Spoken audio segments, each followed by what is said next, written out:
Hi, I'm Deanna Beast, one of the retreat directors for TOPS. Let's visit for a few minutes about emotional eating. Did you know that more than 75% of people are emotional eaters? Getting a handle on emotional eating is one of the first steps towards successful weight control and true eating enjoyment. Let me ask you these 10 questions. See how many you answer yes. Do you often eat for reasons other than hunger? When you are overwhelmed, do you eat for relief? Do you eat to calm yourself? When you're angry, do you turn to food?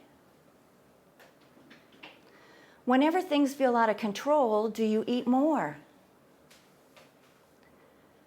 If someone dislikes you or puts you down, do you turn to food to feel better? When you're happy, does food make you feel even happier? Do you usually choose food as a reward? Is food more than nutritional fuel? It may be your best friend, your comforter, your escape, or a source for unconditional love. If you are lonely or bored, do you eat to feel better? If you answered yes to 5 or 6 of these questions, food is moderately important in your emotional life. But if you have 7 or more yes answers, food plays a more central role. You may eat to avoid unpleasant feelings or even as a substitute for love, achievement, or fun. Now that you recognize you may have an emotional eating issue, let's look at some key things you can do to help yourself move forward. I don't think I have to talk too much about recognizing when this is happening, as there's one key question to ask yourself. Is it my stomach that is telling me to eat, or is it my head? Think about that question. Is it my stomach that's telling me to eat, or is it my head? Just by taking the time to stop and ask yourself this question, it may delay that trip to the kitchen. When you've recognized that it's your head, then try to focus on solving the problem rather than avoiding it with food. Try keeping a food mood diary. Are you feeling angry and stuffed? Write it down. By recognizing the connection of emotion to food, it will help you to recognize the triggers. Carry a small notebook or a 3x5 card, or even write it on your food diary.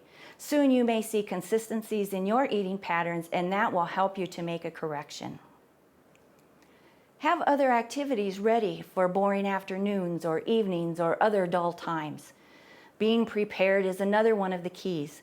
Whether you are prepared for something else to do or to have something healthy you can snack on, it will help to steer you in the right direction. Sometimes you turn to comfort foods because you've been depriving yourself of them. It's okay to keep comfort foods, but eat them in smaller amounts. Small doses will take you a long way. And once your brain realizes that you can have the things you love, you may even stop craving them. Be sure to eat regularly and not impulsively. If you are an unaware emotional eater, you are probably popping something in your mouth often. But if you eat on schedule and then find yourself wanting food an hour after lunch, you can ask yourself, what's going on? Try talking to yourself. Tell yourself that this feeling will pass whether you eat or not. Sometimes we think that whatever's going on will last forever, but realize that your feelings do have a beginning, a middle, and an end. Sometimes we experience recreational eating. As soon as the TV comes on, we drag out chips or popcorn. You possibly don't even realize that you're eating or how much. This is when food is fun. When it becomes a habit, though, we put on extra pounds. Food is not a substitute for fun.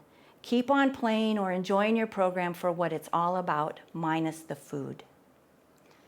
Sneak eating can be as much of a problem for your waistline as it is for your self-esteem.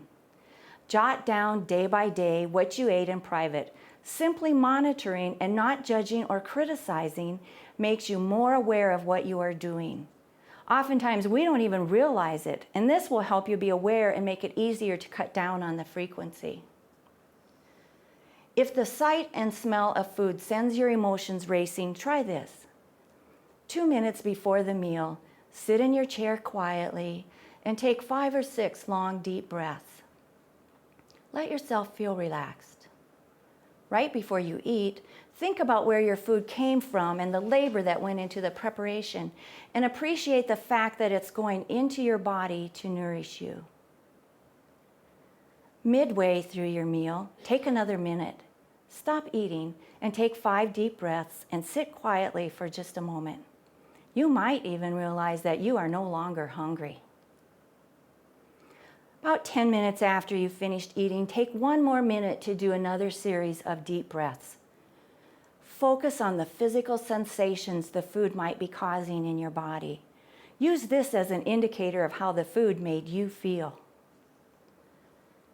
By overeating and then feeling guilty about it, you create another tension. This is how a vicious cycle develops.